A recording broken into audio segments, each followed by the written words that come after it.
product manager for our Feature Experimentation tool, and I'm joined with Hajer here, our VP of Strategy and Value, for a conversation on how to close the experimentation gap, really how companies of all sizes have used Optimizely and broader experimentation techniques to find valuable insights for their own businesses.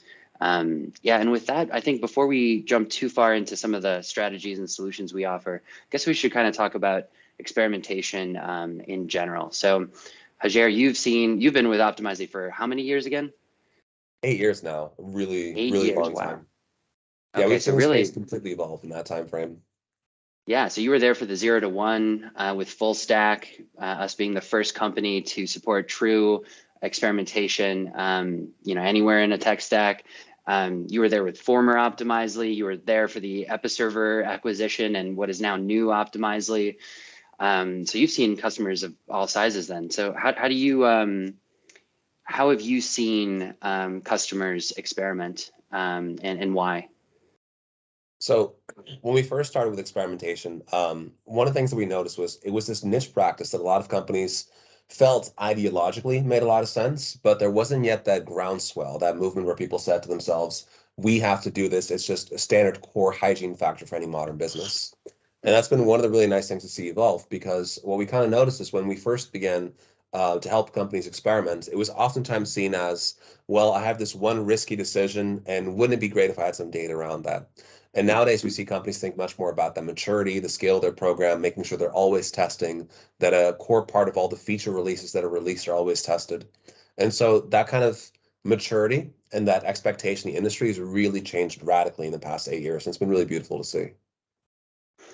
Yeah, and so for I think anyone listening that may be wondering what the difference between like analytics and sort of retroactive analysis and how that differs from experimentation, to those folks, what I would say is that experimentation follows the scientific method, which honestly a lot of people don't fully understand. I myself had to learn it actually when I went to college, and I majored in psychology. So I am now very well versed in experimentation as it pertains to academic research, but then also digital experimentation as we do at Optimizely. But for those of you, what you want to do ideally, and we'll talk about how this doesn't always work out in practice. Ideally, you want to change one variable at a time. You want to measure many different things, and you want to expose, you have a control, you have some treatments, preferably more than one treatment group, and you split your traffic if we're talking about a website. You give people different experiences, and you measure those different outcomes. And what we look for is what we call statistical significance. Hajer, do you want to dive into what that is? Yeah, gladly. I mean, at the heart of any experiment, you want to ask the question, did the change that we create really result in a difference in people's behavior? Because whenever you measure something, there's going to be some broad variance between the groups you look at that is just the result of random chance. It's just the marketing campaign of the day, how people were distracted, the difference in their means or the desires to purchase your products. And so statistical significance is our attempts at disproving the idea that the original version of your website is definitively better, meaning that it's time for a change. It's time for you to try something new, and the new thing that you've identified is a step towards that. And so whenever we look at, for example, an experiment, an easy way to think about this is, if an experiment is more than 90% significance, that means there is a 90% chance that a change in the behavior you're measuring is not due to random chance. And so you're quite certain that you've created this new experience, this new feature, this new design, and you believe that's pushing in the direction of an improvement over the status quo. Yeah, and so I mentioned, in an ideal world, each treatment changes one variable, and that way, when you hit that stat sig, you can say with confidence that it's because of that variable that was changed, right? Now, in practice, changing one variable like a button color, which is the classical example, can be very hard to detect because the change in behavior that results from such a subtle UI change in this example is you just need a very high powered test. You need a ton of traffic. And even then, even with some of our largest customers, a change that small could be hard to detect. And so that's why there is also kind of an art to experimentation. There's a strategy to it where, like in this example, like if you can't detect a change on a very small treatment, what you might need to do is make the treatment more different from the control. So do a complete redesign of the page or add a whole new element to the page that wasn't there previously, because the odds of that leading to different behavior is just higher. There's a bigger delta, and so you can more likely detect it with the same sample size or even a smaller sample size. And I think that's probably a good segue into what we're, I guess, here to talk about, which is bridging the experimentation gap.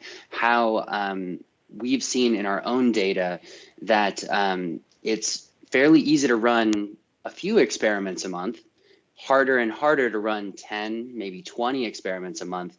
And then there's a huge gap between customers that achieve what I would call a high velocity experimentation program, or a program that is more than 20, 30, 50, maybe even more than 100 experiments per month. And as a strategy and value consultant, I'm sure you have some thoughts on the different returns you get from doing just random sort of experimentation here and there, random acts of experimentation, one might say, and really having a concerted experimentation program. What have you seen there? Yeah, so fundamentally, experimentation is about the work that you put in. So if you think about this the same way you might think about your goals, if you aim to run a marathon, it's really a question of the hours you spend practicing and preparing for that goal. And so in experimentation, the velocity, the scale is really critical. Having a broad number of people who are involved, who are testing regularly, who are learning from the feedback loops.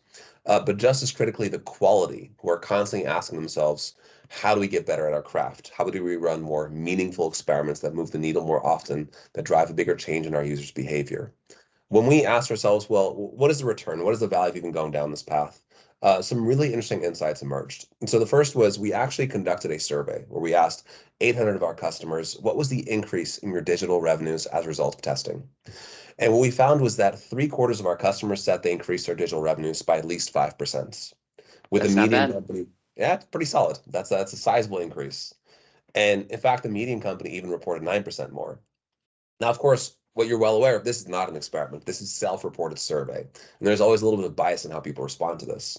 And so we were really excited when we heard that Harvard Business School is actually conducting the scientific analysis, where they looked at 36,000 startups who had, of whom 6,000 had begun testing, and where they were analyzing, well, what was the real value of experimentation for these companies? And we were the largest part of their data set because we're the most widely used tool in the world. And what they basically found was that after just 1 year of experimentation, startups who began experimenting saw an increase in their page views of over 10%. They also raised 10% more venture capital funding, and they deployed up to 18% more digital features and products. And so when you look at that, the data is actually quite incontrovertible. Experimentation makes a real difference in people's behavior, and that makes sense. It's heartwarming to see that's picking up. But I feel like as time has gone on, these types of insights have given people a lot more confidence that this is a journey really worth going down. So I'm guessing a lot of folks that are tuning into this have already drunk the Kool-Aid, so to speak. They think experimentation would help their business. But maybe they're a tiny company, maybe they're at 100,000 unique monthly active users. So that's kind of our recommended borderline for really using our tool, because again, you do need quite a bit of traffic to reach that SIG, because our stats models are so conservative and rigorous that a lot of the assumptions that we make in our modeling process essentially necessitate a bigger sample size. Am I right? Absolutely. Yeah, and I think it's really good that example you brought up earlier, which is in an ideal world, every experiment is super exact, it's tiny, and it's detecting a really small change. And these best practices came from really big companies. If you look at a Facebook or a Google, they can detect the ideal shade of blue to use in their hyperlinks. And so they can test these minutia and find significance because they have over 1 billion monthly users. But the way that most companies in this day and age have to think about testing, really that experimentation gap that you're describing, for the vast majority of companies around the world, the way they test has to be fundamentally different. So when you do have closer to 100,000 visitors per month, the bar is a little bit higher. You can't hit significance on just about any idea that you have. You need to be more thoughtful in the research that precedes an experiment. You need to make larger changes to detect a difference in users' behavior. Getting a 0.1% uplift is not meaningful if you're only getting 1,000 purchases a month. It's not going to change the needle for your company. And so what we spend a lot of time doing at Optimize is asking ourselves, how do you experiment efficiently? What does that mean for the type of company that you are? And how do you make sure that as you're either building up your own testing program for the first time or trying to scale that to a higher level, that you know the best practice can make a difference for you specifically based off data from thousands of companies like you? Yeah, so let's make this a bit more concrete. So I was actually talking to one of our customers last week, right on the borderline, about 100,000 unique monthly active users, struggling to reach stat sig. It is a common frustration for even our customers at that traffic level, because again, it is borderline for really the ability to do this sort of experimentation. And so what they were using Optimizely Web, our WYSIWYG based tool, and they had added a fairly large button to their homepage, so top of the funnel. And that button basically got customers to a second step. There was a third step and then a checkout. And they were measuring, how many times people got to that second step. There were other ways to get to it, but this button they thought would make it a lot easier, would increase their, step 2 sort of conversions. And the results were kind of surprising to them. First of all, they struggled to reach that sig. They had to run the experiment for quite a while. And they seem to be struggling to detect the effect of that treatment, really. And so they called us in, they asked us that, what are we doing wrong here? And so we have, it's less actually about what they were doing wrong, although they did do one thing I wouldn't recommend, probably worth actually calling out, and that is they thought they kind of knew better than the statistics in a sense. And so what they did is they set the traffic allocations between their control and their treatment to 80-20. They were confident that the button should get more traffic, essentially. But what that does is it hurts your ability to reach stat sig. Unless you have a really good reason, and I'm talking stats-backed reason, we strongly recommend that you do even splits between your variants. Or use something like Stats Accelerator, which we offer, that kind of moves those traffic allocations for you as the experiment progresses so that you can reach stat sig faster and with fewer visitors. But that's kind of an advanced topic. But anyway, so aside from that, once we corrected them on that and said you should do 50-50, so they did that. We took a look at their p-value. It was a little rigorous for their level of traffic, but I don't want to get into that now. As we were talking before this, I had mentioned this example. You had some great advice for them, and I think this is advice that every small to medium-sized company wanting to run an experimentation program would like to hear. So what would you do if you have limited traffic, you're struggling to reach stat sig? What sorts of advice do you have for people in that situation? Yeah, gladly. So when I first joined Optimizely 8 years ago, the common customer we had was a small to medium-sized business. We were dealing a lot with startups. We didn't have a lot of funding. We're just starting out. We're still implementing their analytics stack, if you will. And what we realized was the classic behavior people are instructed or conditioned to follow in testing really doesn't translate well at that scale. And so there's a couple things that I always say that, especially if you're on the lower end of the spectrum, but candidly, this is advice that works at all levels of experimentation. It's just extra critical. If you are smaller, you have less leeway to not follow this advice. And that is, first of all, you have to be very mindful about the metrics that you're hoping to influence. The classic metric for a retailer is you want more revenue per visitor. You want to make sure that every change that you run on the website drives an increase in the revenues that you generate. However, the problem is if you only have 1 or 2% of your users converts and you only get 100,000 visitors per month, the percentage of your audience that's ultimately going to convert is very low, and detecting a difference in that metric is relatively hard. So the advice we give to companies who are starting out with less traffic is focus on more immediate goals that you can get a lot more data on. So let's say you're trying to get people from the homepage to navigate to a product page. Rather than trying to detect, well, that you're getting an increase in revenue, try and see if you just increase the percentage of people who make it to the product page or who ultimately add to cart. These are Mm-hmm. metrics with a higher baseline of conversion rate, which means you're going to see more events come in, you're going to get significance faster, you can make a decision with more certainty sooner. And you have to trust at some level that the smaller goals you're running add up to that greater picture. Imagine for a moment if an engineer at Tesla had as their goal for every change that they're making, every time they're changing, for example, the hinges on a car, that it's going to sell more vehicles. To some level, you understand the quality of their design is going to influence more car sales, but that effect can be hard to detect and might take years to really find out. But a more meaningful micro-conversion for that engineer is the stability of the door better? Is it ultimately going to have less wear and tear? Is it going to result in fewer repairs? With the faith that as they improve these smaller metrics, it's going to add up to that bigger picture down the line. And a lot of businesses, the smaller you are, the more thoughtful you need to be about setting the right goals instead of hoping everything ends up being that home run that goes straight to finish. Yeah, makes sense to me because I've been an experimentation practitioner now for like 2 years, but maybe not the most obvious to somebody new to experimentation. So when I actually brought up this point with that customer, they kind of scrolled down. They had 15 metrics on our tool setup tracking. Many of them, like the one that you just described, that just step 2 conversions, actually did show a bump in conversions, a statistically significant bump. So they achieved what you just recommended that they watch for, which is great. But then they scrolled all the way down the bottom to revenue. And revenue was still not yet statistically significant. The confidence interval was a little bit positive, a little bit negative. So we really don't know, what the effect was ultimately on revenue. And her question was pretty simple, and I'm going to pose it right to you. I'm going to put you on the spot here, which is, what do I tell my CEO?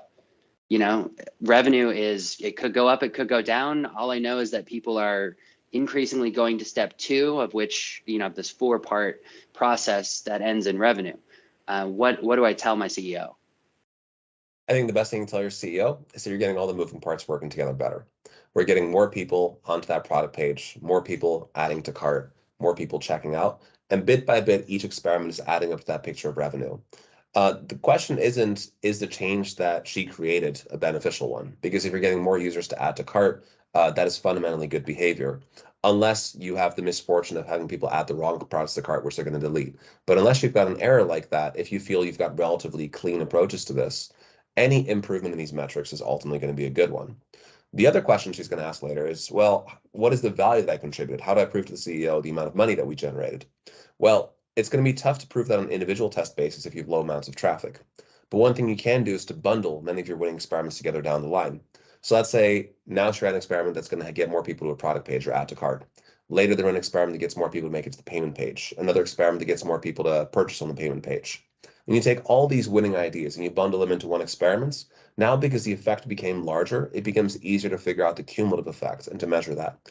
So you can always basically compound all of your experiments together later and kind of create like this group holdout to figure out, well, we had 7 winning experiments. They weren't all significant on revenue per visitor, but they moved the needle on smaller metrics we cared about. When we collectively bundle all of our winners together, we basically test this new aggregate version of the page against how it used to be before we started. What is the increase that we generated? And that's the way that you can get to the heart of, well, what is the revenue increase we created for the business? But Yeah. fundamentally, give people that confidence that every step in the right direction is a good step. Yeah, and this is one of my favorite conversations to have because it isn't necessarily intuitive. This is ultimately a conversation, to use some other vocabulary here, between leading and lagging metrics. And so you want your primary metric in our tool, that's our term, to be as close to what we call the hypothesis zone as you can. So even though you don't necessarily really care about customers getting to step 2, you really care about the revenue, right, after step 4, it's the closest indicator that that the treatment is having an effect or no effect, right? And so that's going to be as high up in your funnel as possible and increase your likelihood of getting stat sig, but also get you there faster. And so it's not necessarily intuitive because when the term primary metric, I would have chosen revenue, right? Because that's what I care about. But primary metrics for us are the, again, closest metric you can get to that hypothesis zone. And this is, the art of choosing metrics, right? is, I think, both an art and a science, and isn't necessarily intuitive. And then the other thing I'd kind of add to this conversation, you mentioned, having faith that if you get more people to step 2 in this example, more people will get to step 4 and ultimately generate revenue. That's describing the funnel shape, right? But and I think that's right. And I would phrase it as, if you're getting more people to step 2, you're at least as likely to have the same amount of revenue in theory, right? Unless you have a bug that prevents that from happening. But I wouldn't use the word faith, and that's what I would use is actually an analytics tool. So if you have Google Analytics, which many of our customers do, Adobe Analytics, or any other product analytics tool, there are great ones out there like Full Story, for example. You can retroactively check, the revenue differences from these customers. It takes a little bit of data science, but if you're tagging these customers like they receive this treatment, and then months from now you pull a report in one of these analytics tools, you can see a difference perhaps in revenue or really far lagging metrics, like even like returns, for example. If you're an e-commerce store, those sorts of returns happen like a month or 2 after a sale is made sometimes, right? So you kind of need an analytics tool to check that faith you have in your funnel. And I think our tool goes really well with analytics tools, and I totally recommend using both kinds of tools, both an experimentation tool and an analytics tool, because at least as of now, we are not both. What do you think? Oh, yes. Well, I think you can't have one without the other. If you want to be experiment driven, you need to at least be data driven. And you can't be data driven if you don't have data you trust. So for me, analytics is one of the most critical hygiene factors for anyone who wants to experiment. In fact, when we did our research, we looked at companies who had advanced analytics tools and no analytics tools. The ones with advanced analytics tools were 50% more successful per experiment. And that kind of speaks to the heart of this fundamental part, which you said is it's not just about faith, it's about knowing where to look. I always say experimentation is kind of like medicine. You have to diagnose the disease before you prescribe the actual intervention, before you prescribe the medicine that you give someone. I like that. Can you think of any times in the past, either in your roles at PMO Optimizer, where you've seen a customers where you noticed that there was a problem that people didn't account for that fundamentally changed the way they had to think about their experiments? Yeah, so I've seen a customer that had some accessibility issues on their site. In particular, they were going through kind of a rebranding effort. They were choosing new colors, and clearly a good design firm was not involved, because the colors that they were thinking about choosing were actually not recommended for colorblind customers. And so even if it provided a lift for the non-colorblind customers, there was such a drop from colorblind customers that it wasn't worth it. And not to mention it wasn't as accessible. And so that's an example, I suppose, more of a PM using their gut to go with a pretty significant change with a lot of confidence and being proven completely wrong. And they actually had to use analytics tools to kind of dig into why they were so wrong, actually. And then even some customer research sort of methodologies to figure out that was the exact issue. It wasn't obvious to begin with. It wouldn't have been obvious to me, but recounting the story, it kind of seems obvious, doesn't it? Well, I love that example because, like you mentioned, what's obvious in hindsight is not something that's obvious to every person. So in a lot of cases, when you look at that website, you approach that from your own perspective. How I like to use technologies, the websites that I like, the expectations that I have.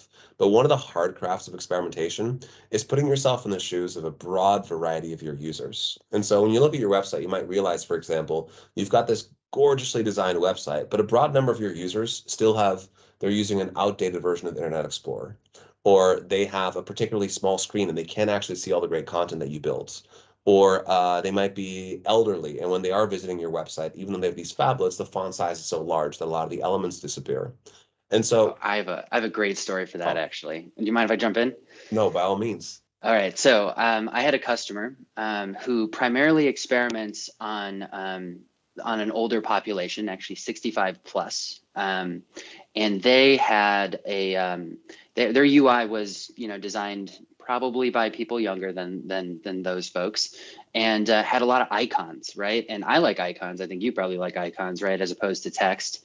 There was a product, they used a product analytics tool that gave them a heat map, and they noticed that for their population, none of their customers almost were clicking on icons, right? And their goal was actually reduce the number of their customers calling in. And so if they weren't clicking the help icon and self-servicing, their help, then they were calling in, and that was a problem, right? And so that heat map, that analytics tool provided, showed them a problem that they then could address with experimentation. And so what they did is they, and I actually guessed this before the customer told me. I had a feeling maybe some of you in the audience here could guess as well. But he changed the icon from a question mark to the word help, and it had a dramatic difference. And in fact, pay for an entire year of our tool in that one experiment alone, in terms of call center savings. I kid you not.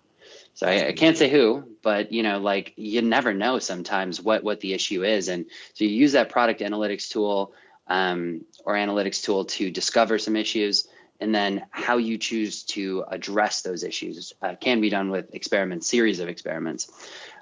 Anyway, so I want to, let's do a quick recap here of some of the concepts we've covered. Then I want to steer the conversation a little bit more towards the medium and large size customers rather, companies trying to get into experimentation or thinking about how to level up their experimentation program. So we covered some of the common pitfalls that particularly smaller companies run into when they're starting an experimentation program, mostly relating to traffic size. But you can address that by choosing metrics that are as close to the hypothesis zone as possible. They may not be the metrics you care about the most, but if you influence those, then they sort of trickle down to revenue sort of metrics, the metrics you definitely care about. And you can use retroactive analysis to confirm that, although you're just confirming the concept of a funnel, which I think is pretty well established at this point. We also covered kind of another technique, which is making your treatments more obviously different from the control. So that way you need a smaller sample size to detect a difference. Is that a pretty good summary so far? Absolutely. Yeah, I think those are the right ones. Cool. All right, then let's steer this conversation a bit more towards, let's say, a company with 1 million monthly active users. So traffic and sample sizes are not as big of an issue, although always a consideration in experimentation. Do you have any examples handy for when, like a medium-sized company, maybe with an experimentation program already, maybe with Optimizely already, some of the pitfalls maybe they ran into and we needed to kind of work with them on maybe? Gladly. So when you have more traffic, a lot of the parts of experimentation get easier for you. So what you start to notice quickly is you're able to get data faster, your experiments hit significance more often. And so now you kind of have this opportunity to raise the quality of your experimentation. Mm-hmm. The default behavior of most companies around the world is to test A versus B, a single variant at a time against the status quo. And what we found from our data is that companies who test many variants simultaneously are much more successful at moving the needle. Because when you are testing A versus B, you're in essence testing to confirm a decision that you already plan on making. You're going to build that feature aspect regardless. And as long as the test doesn't lose, you're probably going to release that feature regardless. So you're not actually exploring what is the best route for you based off experimentation. You're just doing that to invalidate particularly like unfortunate decisions. And for the remainder, you're going to stick with your gut. You're going to stick with the roadmap you've already defined. When we look at larger companies, it becomes increasingly important to give people that freedom to test many ideas simultaneously and to ask yourself not, does this new feature that we've designed work, but what is the best version of this feature to implement? What is the best route to go down next? And so we notice that's a sticking point for a broad number of companies at this phase. And the second thing I'd say is, as you start to build a longer program, the next thing you have to ask yourself is, how do you think about experimentation, not just at the level of, can we run 30, 50, 100 experiments this year that are going to succeed?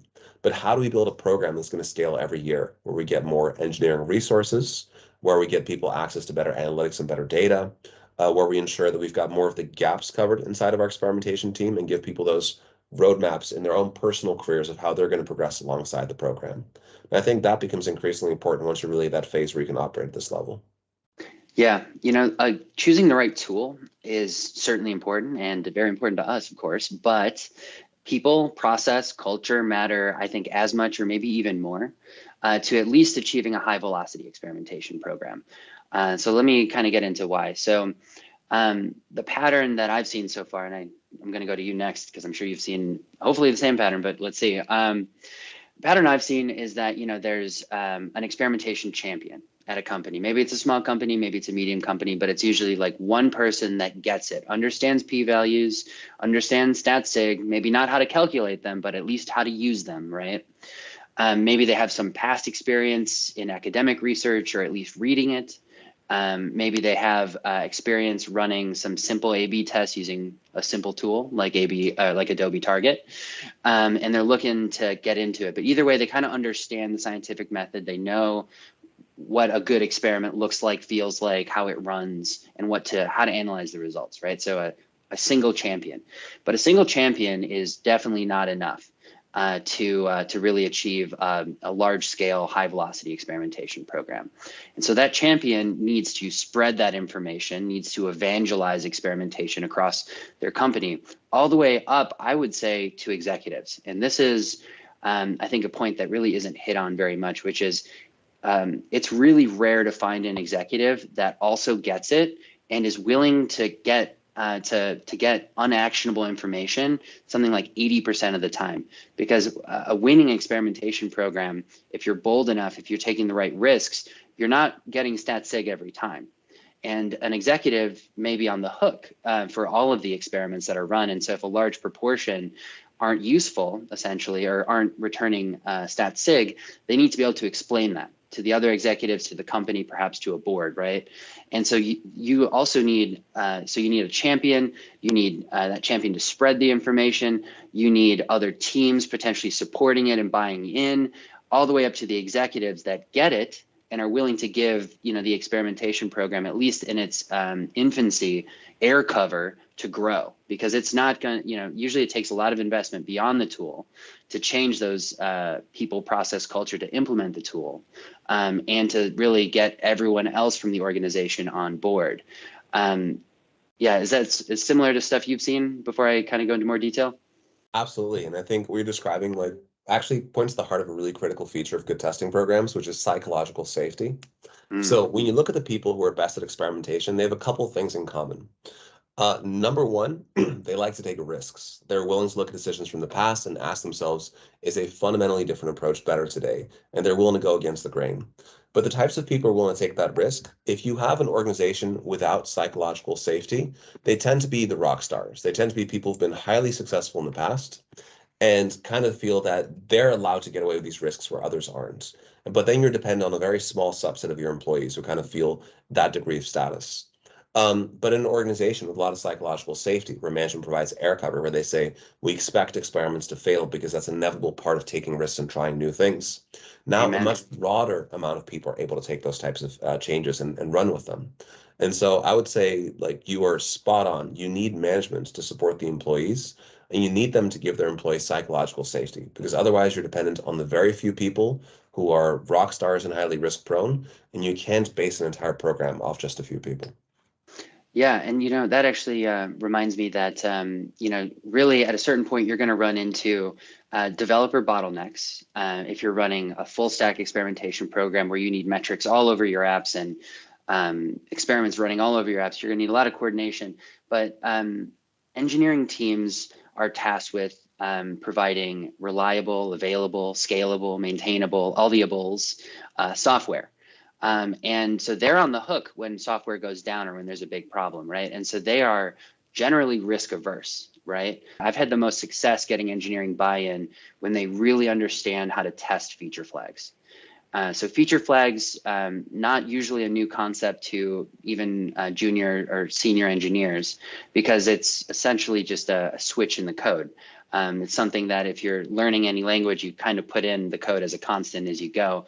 Our tool is way more advanced than that, but essentially still a feature flag. And being able to test all of the different boundaries and permutations a flag can take to be sure that it would work in any of them, to be able to hand that reins over is pretty much required to scale a high velocity experimentation program in my experience. Well, when I think about this in the context of really enterprise customers, what I've noticed is really critical for them. We're really thinking about that experimentation gap, right? How do you move from these programs that are testing tens of experiments a month to hundreds of experiments a month? At that scale, what you've just described becomes absolutely mission critical. If you are the type of program that's running hundreds of thousands of experiments per year, you want to think very strategically about the types of use cases that are tested in a recurring fashion. What are the metrics you want to have used on these experiments by defaults? How do you QA these pipelines to make sure they're always working and functioning well? How do you create standard templates for how you design the experiment, analyze the results, and discuss the learnings? And so these become increasingly critical because when you are a smaller program, you're running 5 to 10 tests on a monthly basis. You might have a couple standard templates and tools that you use, but in essence, all the work you're doing is still highly custom and is highly changing all the time. When you're growing to these larger scales, you really do want to establish governance best practices and make sure that the best experimenters that you have end up becoming role models towards the rest of the organization. Yeah, One of the things that I've found. information sharing in that respect too, like showcasing good experiments, and here's sometimes something that's counterintuitive, showcasing all experiments, not just the ones that showed stat sig, because those ones can inform future experiments just as well. We like to say here at Optimizely that you either win or you learn, and we mean it. It kind of sounds cheesy, but even the experiments that you don't get stat sig on are valuable. Absolutely. I think you're absolutely right on that front because what I've noticed happens way too often is people get so fixated on every experiment has to win that they don't take the time to appreciate that there was going to be this feature they were going to release had they not tested it that was going to harm the business and they wouldn't have been aware of that. And so taking the time and getting those learnings is really critical. The other thing is, and I'm curious for your thoughts on this, but what I've noticed is in many major programs, let's say there's 10 or 20 teams testing, it's usually 2 or 3 teams who are really the flagship teams driving the majority of the value. And there's another 10 to 15 teams who are partially involved but not having as much of a focus. And so what I always say is you really want the flagship teams to become role models, coaches, and mentors towards the rest of the org. And you need to create the systems, the tooling, but also the relationships that help them teach others and not just keep that knowledge in their silo. But I'm really curious, how do you do this with your own product teams? That I definitely recommend that. You could also take sort of a center of excellence approach where you have a core group of experts that, you could certify them even, or at least they really know what they're talking about. And then any group is encouraged to run experiments, but they all must go through the center of excellence to be refined before they're launched. I've seen that model work well as well.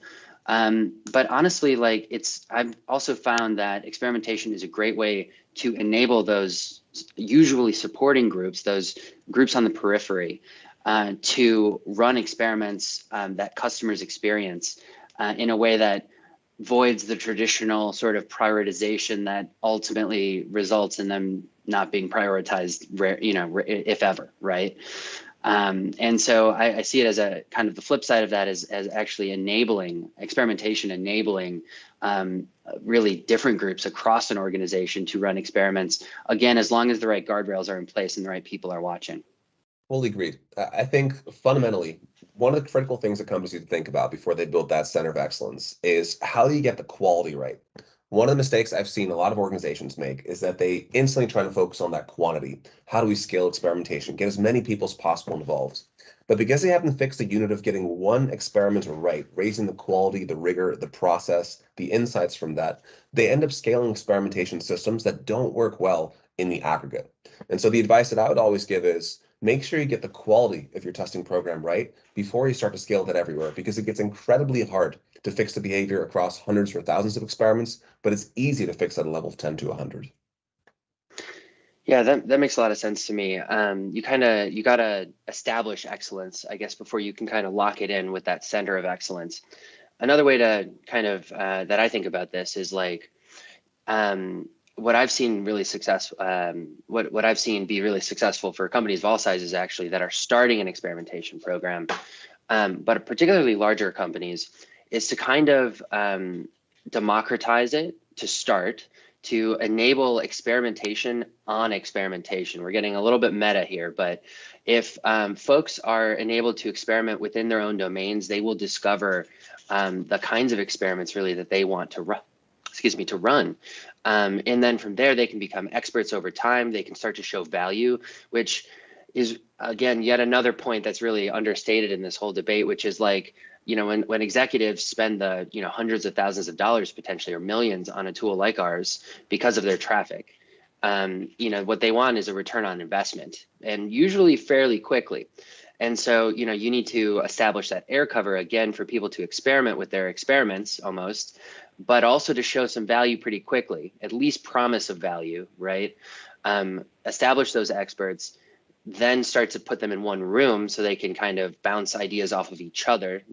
It can form a center of excellence. It's not right for every organization, but I've seen it work very, very well. And then go on. Let me dive into one point that you raised, because I think this is really important for a lot of the people that are watching. It is an inevitable part of working in any organization that when you build out this new practice, people want to see that value. They want to see that return. And the way that I would say this is, imagine you just bought a Steinway piano. You cannot sit there and imagine the value of that Steinway piano based off your first time playing it or your first week or month. But in experimentation, when you're building out that new practice or initiative, many times organizations sit there and they want to know, what is the return you've had in your first quarter? And the advice that I give, the first quarter is not about driving value. The first quarter is about one goal and one goal only: getting your first experiment live and, win or loss, understanding what happens. Being able to complete one feedback loop successfully, having a process in place, and being able to rerun that multiple times. And then hopefully by the second quarter, you've got a number of wins, and hopefully towards the end of the year, the value starts to stack up. But the key advice that I give is, when leadership is giving you a lot of pressure on generating value early, it can actually lead to the wrong behaviors. We end up becoming fixated on, let me find a quick fix, let me find a win from somewhere else. And suddenly you're not building a repeatable process where you are discovering the insights you can build upon, but you're trying to find hacks from elsewhere to quickly satiate somebody up top. That is okay in certain circumstances, but the most important North Star you have to set for yourself is start with the initial unit of having one test that you can interpret, then being able to build a quality number of 10 experiments you're driving critical insights from, and then scaling that to that value. And I think to your point of the COE, I would fully agree. Once you have people who have proven themselves and they've shown that they are themselves excellent in what they do, or they have that ambition and that aptitude, only then are they good people to place inside that center of excellence and having them role model towards others. In my experience working with a lot of major enterprises, I actually noticed that many of the leaders of their top experimentation teams globally were alumni from their highest performing testing teams. So you'd have one excellent testing team in one country, and then 3 or 4 of the people from that team would end up leading experimentation practices in different views and businesses worldwide. Yeah, totally. And I think yet another thing that kind of doesn't come up in a lot of COE, Center of Excellence sort of discussions, is that those centers of excellence should, in my view, and I want to hear what you have to say as well, be given some leeway over not only how the tool is used, but the people and process involved in the entire experimentation program. They should at least have an advising role on really the entire experimentation program. And so let me tell you kind of an example. So if you have a solid center of excellence, why wouldn't you want them to advise on who you're hiring next in this vein, right? Why wouldn't you want them to advise on your, let's say, agile tools committee or whatever you have for Jira, et cetera, to make sure that experimentation is a first class concern as engineers work on stories, for example. Why wouldn't you want them to appear in product meetings, in data meetings, in executive meetings, evangelizing this sort of thing? So the Center of Excellence, in its, I think, smallest form, is just people that approve the quality of experiments before they go out. And that's good, that has a role. But what's even better is when they take that holistic view and they're given the runway, the time, the bandwidth to be able to advise, at least, if not make decisions on all aspects of an experimentation program. And that's what I see at some of the biggest companies that we have as customers. Yeah, I guess you got the last word here, and then let's tie up this live stream. I would just build up on what you've already said. And I think this is one of the fundamental roles inside of growing experimentation that people often overlook. We talk about how to build the ideal experiments, how to conduct the right research, the hypothesis generation, how to structure and look at the results. But one of the most important things missing around that is management support. And management support's on a couple of levels. It's like you mentioned, understanding how this integrates into an agile workflow, making sure we're buying the right analytics solutions, making sure the right systems are in place to make experimenters work better. But also, for example, ensuring that people have the proper career paths, recognition for the effort they've put in, rewards for overachievements. And these are things that management tends not to think about by default. And if a testing team is so fixated on just running that one perfect experiment, but they're not bridging that gap towards management, the problem that starts to emerge, not in the first year, but in the second or third year, is they're doing all this great work, but they're not getting the rewards that they want. And so in many cases, some of the best centers of excellence that I've seen end up filling some of this role as being basically advisors to senior leadership to let them know, hey, not only are we building a program that's performing better, but providing that visibility on what they have achieved and creating the asks and making sure there's an actual execution on the requirements to help grow that team appropriately and reward the practitioners. And so a great COE team should not only be very adept and skilled at improving the quality of experiments, but they should be taking that holistic point of view, as you mentioned, and really safeguarding the long term of the program and its best practitioners. Yeah, yeah, amen to that. All right, let's wrap this up. So for those of you tuning in, thank you. I really appreciate you spending a good chunk of your day with us, actually. I think this may be the first of many of these kinds of chats between optimizers talking about this topic. I know personally what I want to focus on next in one of my next conversations is really zooming in on the enterprise piece here, because there are different models that work. We focused today, I guess, on the Center of Excellence through, I think, no fault of our own. I think it's just a great topic, but there are other models and there are plenty of architectures that support those models, people, process, that support those kinds of models as well. So I think that would make a great topic for next time. For now, though, thanks again for tuning in, and thanks, Hajir, for agreeing to come on. Thanks, Grevin, and thanks everyone for watching.